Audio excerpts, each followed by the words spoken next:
Assalamualaikum warahmatullahi wabarakatuh. Kami dari kelompok 1 ingin memaparkan materi poster tentang replikasi DNA yang beranggotakan Ramadan Laksono, Irwati Nufus Sutisna, dan Teresa Marcelina. Baik, yang pertama, DNA mempunyai dua fungsi, yaitu fungsi heterokatalitik. DNA berperan dalam sintesis molekul lain seperti RNA dan protein. Artinya DNA berfungsi sebagai cetakan atau template untuk membentukkan RNA melalui proses transkripsi, dan RNA kemudian digunakan untuk sintesis protein melalui proses translasi. Lalu ada fungsi autokatalitik. DNA mampu mengandalkan atau mereplikasi dirinya sendiri. Proses ini penting agar informasi genetik dapat diwariskan ke sel anakan saat terjadi pembelahan sel. Ya, sebagai materi genetik, DNA memiliki tiga fungsi penting. Yang pertama, fungsi genotipik. DNA menyimpan informasi genetik yang akan diwariskan dari induk ke keturunannya. Yang kedua, ada fungsi fenotipik. DNA menentukan sifat-sifat fisik dan biokimia organisme atau fenotip melalui ekspresi gen. Yang ketiga, ada fungsi evolusioner. DNA dapat mengalami perubahan atau mutasi yang dapat diwariskan dan menjadi dasar proses evolusi makhluk hidup.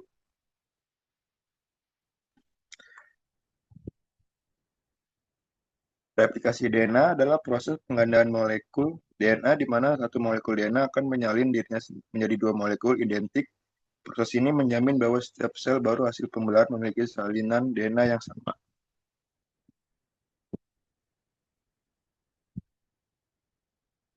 Replikasi berlangsung pada fase S, yaitu sintesis fase dalam siklus sel, yaitu sebelum sel membelah atau pada fase mitosis atau meiosis.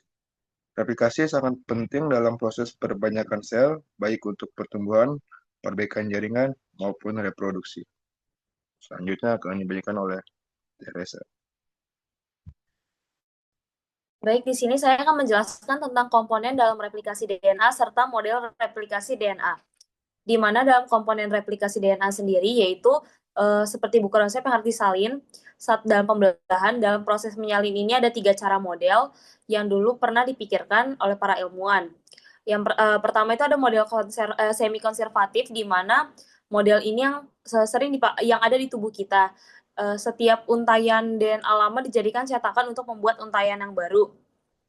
Jadi untuk hasilnya sendiri adalah 2 molekul DNA baru dan masing-masing terdiri dari satu untayan lama dan satu untayan baru. Kemudian ada model konservatif, di mana DNA lama tetap utuh dan tidak dipakai sebagai DNA yang baru. Hasilnya yaitu satu DNA asli atau tidak berubah dan satu DNA baru yang dibuat dari nol. Kemudian ada model dispersif, di mana DNA lama dan baru tercampur di setiap untayan DNA, di mana hasilnya itu kedua molekul DNA mengandung campuran potongan lama dan baru. Kemudian ada model replikasi DNA, di mana model replikasi DNA sendiri yaitu replikasi DNA dibutuhkan bahan dan alat bantu seperti enzim.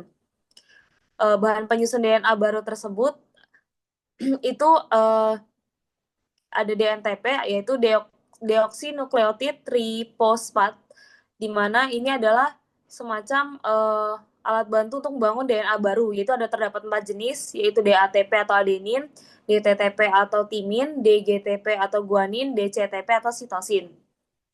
DNA ini adalah DNA lama yang digunakan sebagai pola untuk membuat salinan baru. Kemudian ada DNA cetakan, yaitu template dari DNA lama. Kemudian ada enzim protein atau beserta dengan fungsi singkatnya, di mana topisomerase yaitu mengurangi ketegangan helix DNA. Kemudian ada helikase untuk membuka untayan DNA, memutuskan ikatan H. Kemudian ada SSB atau single standard binding protein, yaitu untuk menjaga agar untayan tidak bergabung kembali. Kemudian ada primase, di mana membuat primer RNA sebagai awalan. Kemudian ada DNA polimerase untuk menambahkan nukleotida baru di ujung 5. Kemudian ada exonuklase untuk memotong nukleotida yang salah atau proofreading. Dan kemudian terakhir ada DNA ligase untuk menghubungkan fragmen DNA yang terutama pada si Okazaki. Eh, Berikutnya adalah tahan replikasi DNA. DNA mengendalikan diri dalam tiga tahap utama. Yang pertama ada inisiasi, yaitu pembukaan heliks. Yang pertama, helikase membuka heliks DNA di titik origin sampai terbentuk replication fork. Yang kedua ada SSB, protein menjaga untai tetap terbuka. Dan yang terakhir ada primase membentuk primer RNA sebagai awal sintesis. Yang kedua ada elongasi atau biasa disebut sintesis untai baru. Yang pertama ada DNA polimase menambahkan nukleotida ke ujung dan ada leading strand yang biasa disebut disintesis kontinu dan ada lagging strand yang biasa distensis diskontinu sampai jadi prefase Okazaki. Yang kedua ada DNA polimerase 1 ganti primer RNA sampai DNA. Yang terakhir ada DNA ligase sambungkan frame menjadi satu untai utuh. Dan yang terakhir ada terminase akhir atau biasa disebut akhir replikasi. Yang pertama replikasi berakhir saat seluruh DNA tersalin dan yang terakhir pada ekosit telomerase menjaga ujung kromosom atau telomer agar tidak hilang. Hasil akhir dari dua molekul DNA identik, setiap molekul punya satu untai lama dan satu untai baru. Semi konservatif.